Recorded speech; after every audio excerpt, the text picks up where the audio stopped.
মানব হইয়া জন্ম লইয়া মানব সমাজের করিলাম কি।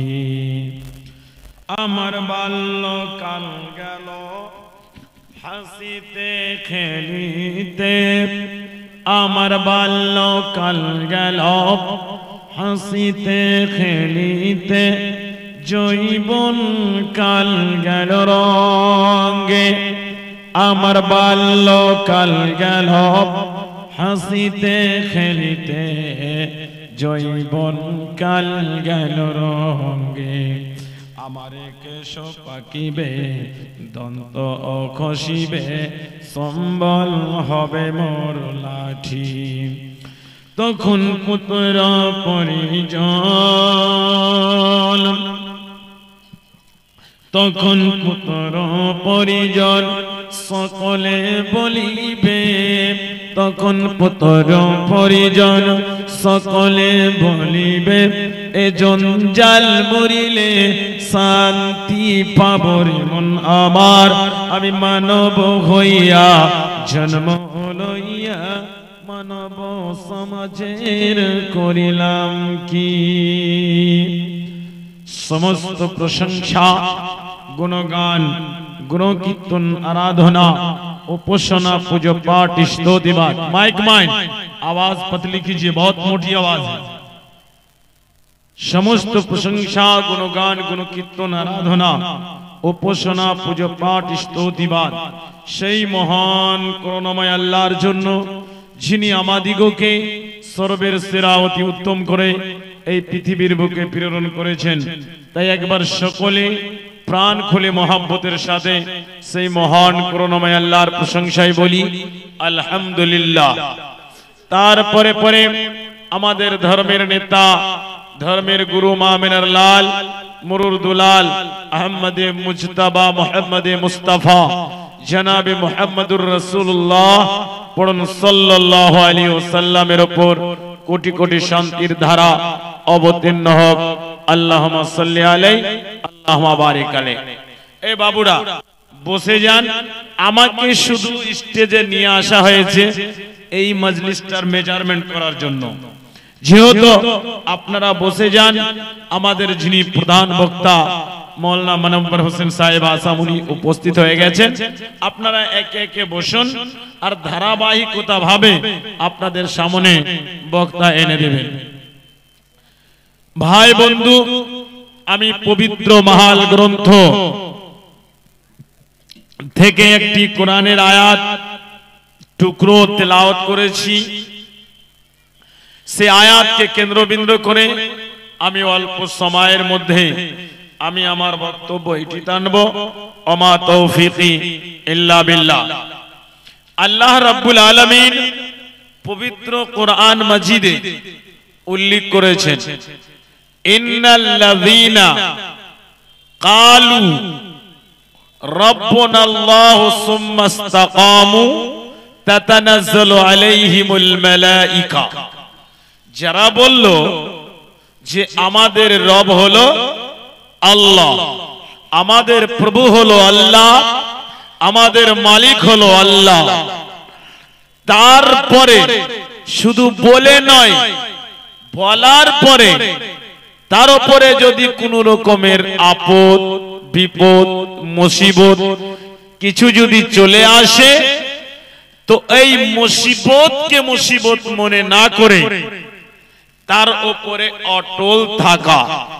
ধরে নিন যে আপনি একজন অমুসলিম ছিলেন, মুসলমান হয়েছেন, আর আপনার উপরে অন্য ধর্মের লোকেরা বিভিন্ন রকমে বিভিন্ন প্রকারে আপনাকে সাতাচ্ছে, ষড়যন্ত্রণা করছে, তা আপনি তার ভয়ে তার ডরে সেই দিনকে যদি আপনি ত্যাগ করে দেন, সেই দিনকে যদি আপনি ছেড়ে দেন, তাহলে পারে আপনার ইন্নাল্লাযীনা ক্বালু, যে আমরা বললাম আমাদের রব আল্লাহ এবং তার উপরে যে অটল থাকা এই জিনিসটা হলো না।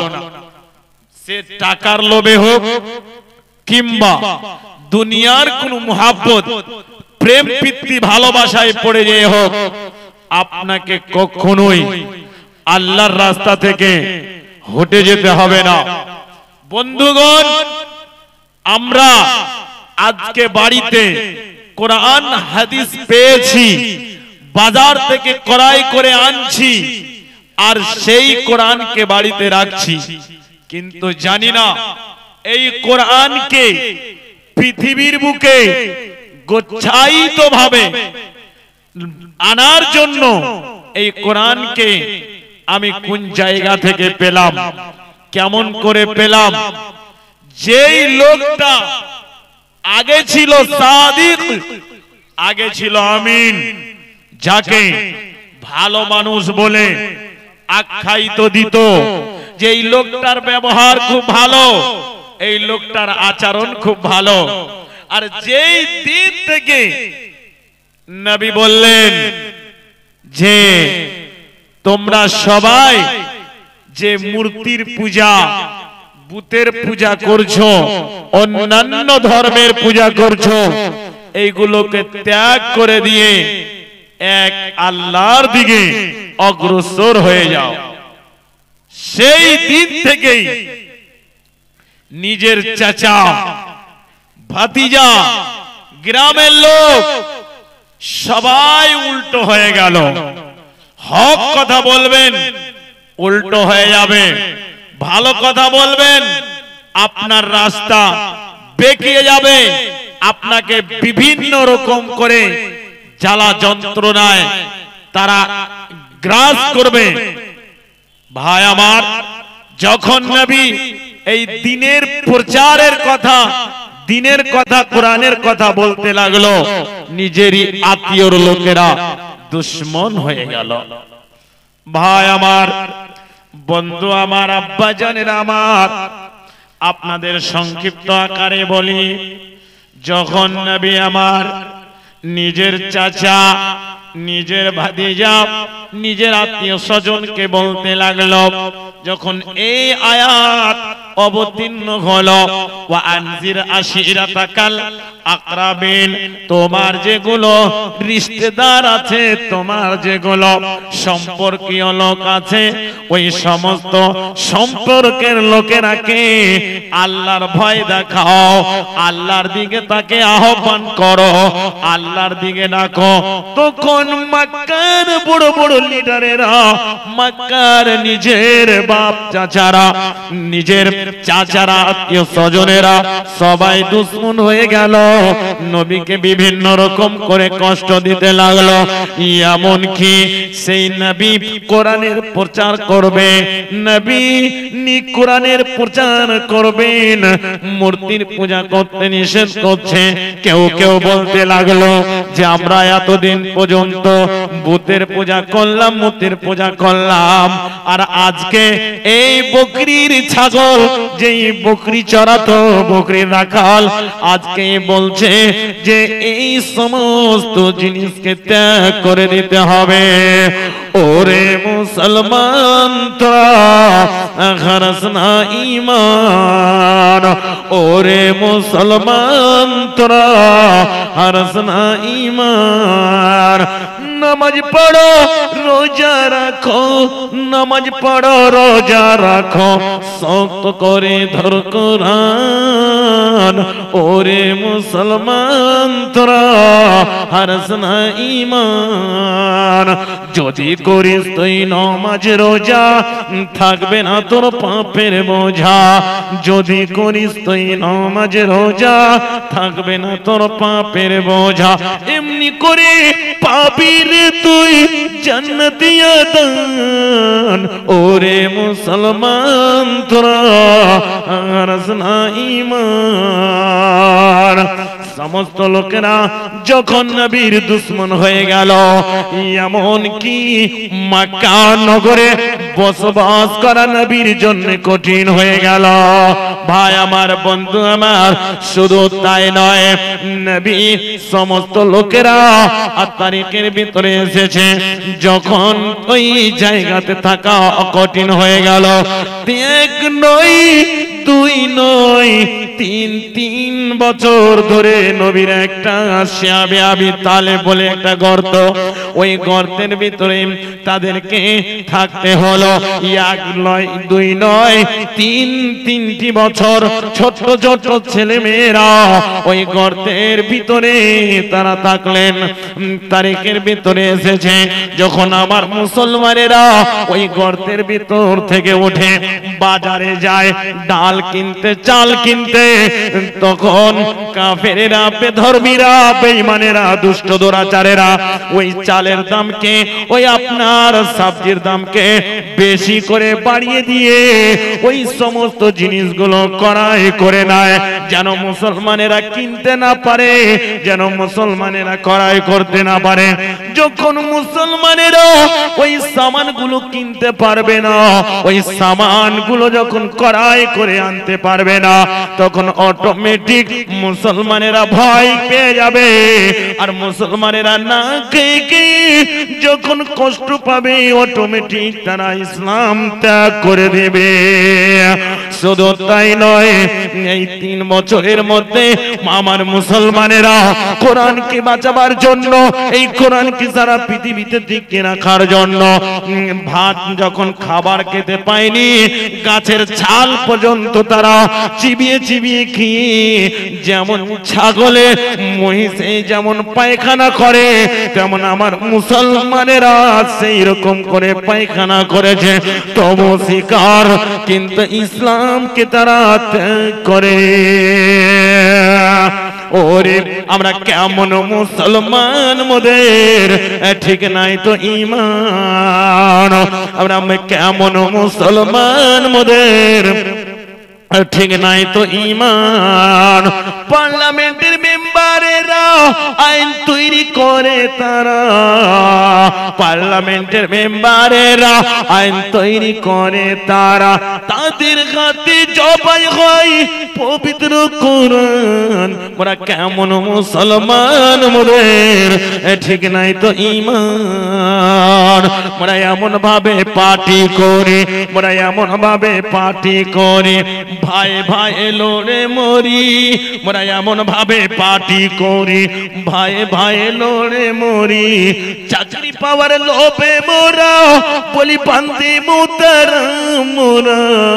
কেমন মুসলমান, মোদের ঠিক নাই তো ঈমান।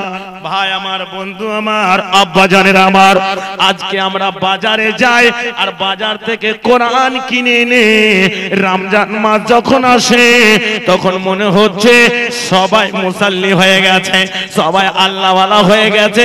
আর রমজান মাস যখন পেরিয়ে যায় তখন ওই কোরআনের উপরে আপনার ছেঁচনে পড়ে যায়, ধুলোবালি পড়ে যায়, ওই কোরআনের দিকে একবার লক্ষ্য হয় না। এই কোরআনকে বাঁচাবার জন্য, এই কোরআনকে সারা পৃথিবীতে ছড়িয়ে যাওয়ার জন্য, যেমন আমার নবী কাফেরদের কাছে এত বড় অপমান হয়েছে, শুধু তাই নয়, মক্কার লোকেরা নবীকে যখন বিভিন্ন আকারে কষ্ট দিল, যন্ত্রণা করলো, তখন নবী মনে মনে ভাবলেন আমার আত্মীয় স্বজনের লোকেরা আমাকে চিনল না, আমার কথা বুঝতে পারলো না, তো যে দেখি একটা জায়গা আছে, ওই জায়গাতে গিয়ে আমি দেখি যদি ওখানকার লোকেরা যেমন ধরলেন যে সন্ধ্যাঘাটের মাটিতে আপনার মাদানি আছে, বড় বড় আলেম আছে, কন্তাডিহির গ্রামে অত বড় আলেম নাই। তখন ভাবলাম যে আমি একবার সন্ধ্যাঘাটের মাটিতে যেয়ে দেখি, হয়তো ওখানকার লোকেরা আমার কথা বুঝবে, হয়তো ওখানকার লোকেরা আমার কথা মানবে, হয়তো ওখানকার লোকেরা আমার কথা শুনে নেবে। তাই নবী বড় আশা আকাঙ্ক্ষা নিয়ে, তাই নবী বড় মনে আক্ষেপ নিয়ে নিজের জায়গা থেকে তিনি চললেন ওই 60 মাইল দূর জায়গায়। সেই জায়গাতে গিয়ে জ্ঞানী গুণী লোকেরাও অনেক বড় বড় লোকেরা ওই জায়গাতে আছে।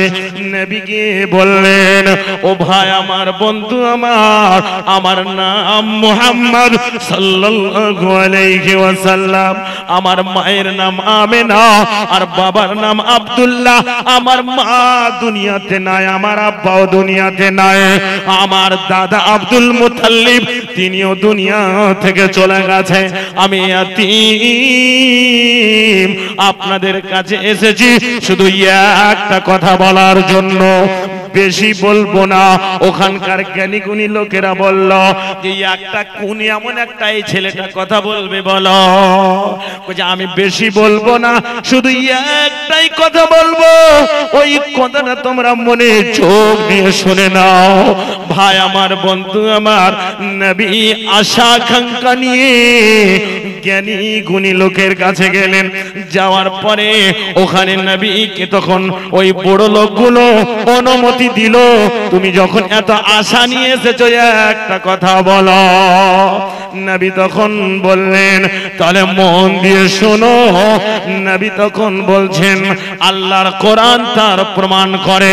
নবী সুন্দর করে বলতে লাগলেন, ফাকুলু লা ইলাহা ইল্লাল্লাহু মুহাম্মাদুর রাসূলুল্লাহ।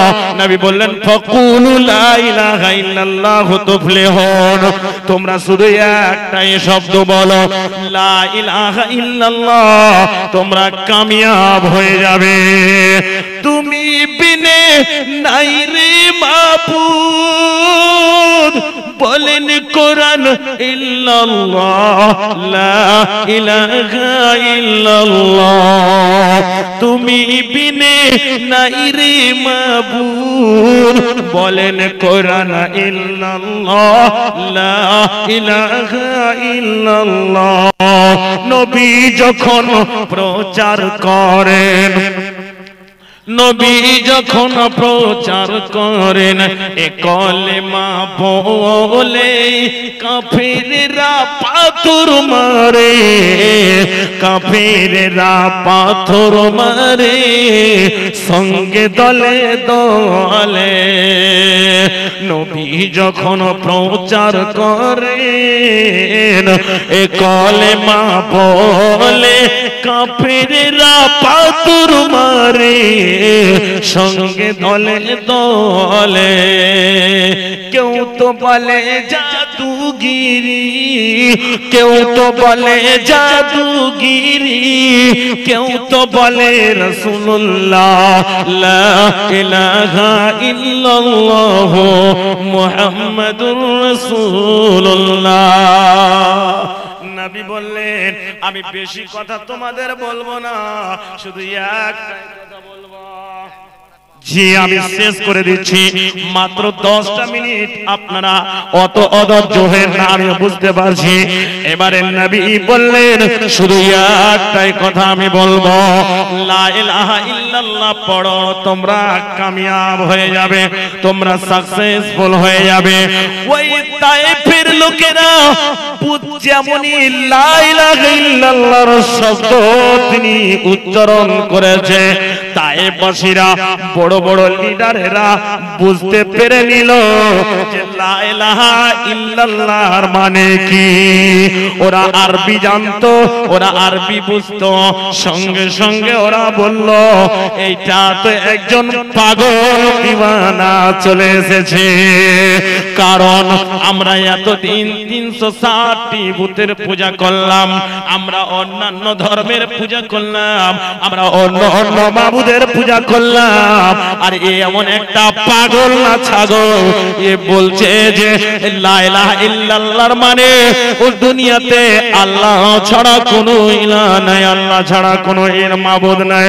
তো কোন ওই তায়েফবাসীর লোকেরা, জ্ঞানী গুণী লোকেরা বলল, এটা মাজনুন, এটা পাগল, এটা দিওয়ানা, এই পাগলকে, এই দিওয়ানাকে এই গ্রাম থেকে হাঁকিয়ে দাও।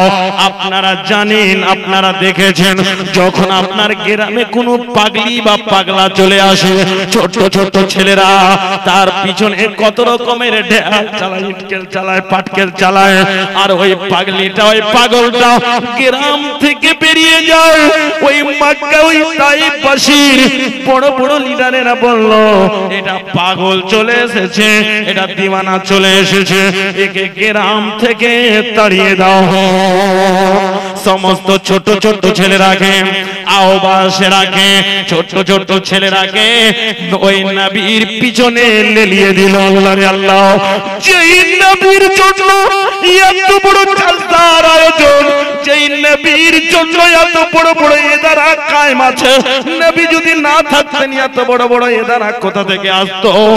এত মসজিদ, এত মাদ্রাসা কোথা থেকে আসতো বলুন তো দেখি?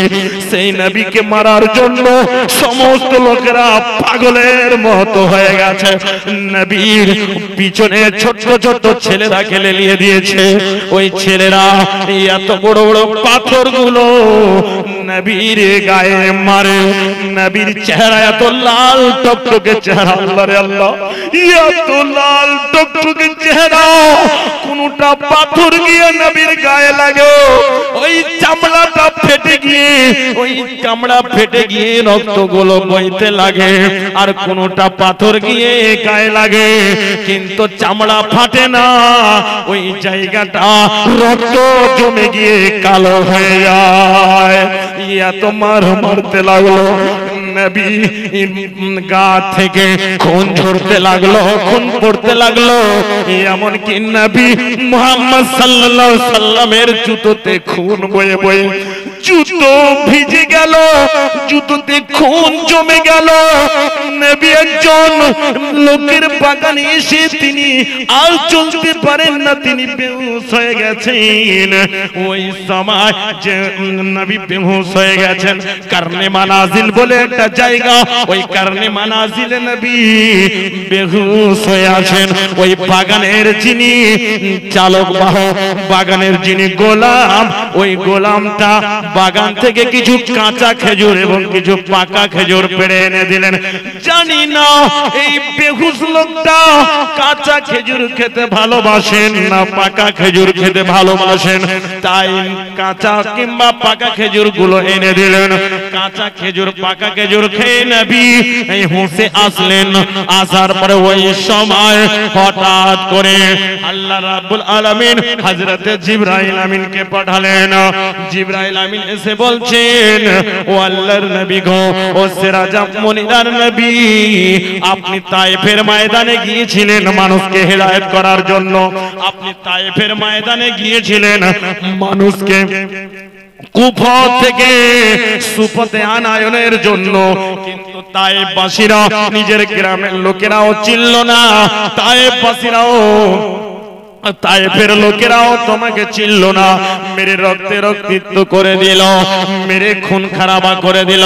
ও নবী মুহাম্মদ, এখন আল্লাহ রাব্বুল আলামিন আমাকে আপনার কাছে পাঠিয়েছেন, বলুন যদি একবার আপনি বলুন তো যেই লোকেরা তোমাকে মার মেরেছে, রক্তে রক্তিত করেছে, ওই সমস্ত লোকেরাকে দুই পাহাড়ের মধ্যখানে রাখবো, আর দুই পাহাড়ের মধ্যখানে রেখে তাকে যেমন চাকিতে গম পিষে আটা করে দেয়, ওই রকম আমি তাদেরকে চাকিতে ওই পিষে আটা করে দেব। ভাই আমার, বন্ধু আমার, সংক্ষিপ্ত আকারে চটচট করে আমি বলছি, যদি নবী ওই সমাতে বলতেন যে ঠিক আছে এর বদলা নেওয়া দরকার, এরকে মারা দরকার, কিন্তু কত দয়ার নবী, মায়ার কান্ডারি, রাহমাতুল লিল আলামিন, নবী বলেছিলেন না না না না, আমাদের এই আমার উম্মতকে মারতে হবে না, এই মতো পিষে দিতে দিতে হবে না। বন্ধুগণ, যেই নবী আমাদের উপরে রহম করেছে, সেই নবীর মাদ্রাসা, সেই নবী কোরআনকে সারা পৃথিবীকে ছড়িয়েছেন। আজকে আমরা মুসলমান হওয়ার পরেও ওই নবীর অনুসরণ অনুকরণ করে আমরা চলি না। চিঠি চলে এসে আর আমি থাকতে চাই না। অনেক বলার আমরা গ্রামের মাওলানা বুঝতে পারছেন। আমার দয়ার নবী রে তুমি কোথায় রইলা রে, আমার দিনের নবী রে তুমি কোথায় রইলা রে, দারে দারে তোমায় আমি খুঁজে বেড়াই রে, আমার দিনের রসুল রে তুমি কোথায় রইলা রে। তাই ফেতে গেলেন তিনি দিনের দাওয়াত দিতে, তাই ফেতে গেলেন তিনি দিনের দাওয়াত দিতে, কাফেরেরা না বুঝিয়া পাথর মারলো রে, আমার দিনের নবী রে তুমি কোথায় রইলা রে, আমার প্রাণের রসুল রে তুমি কোথায় রইলা রে।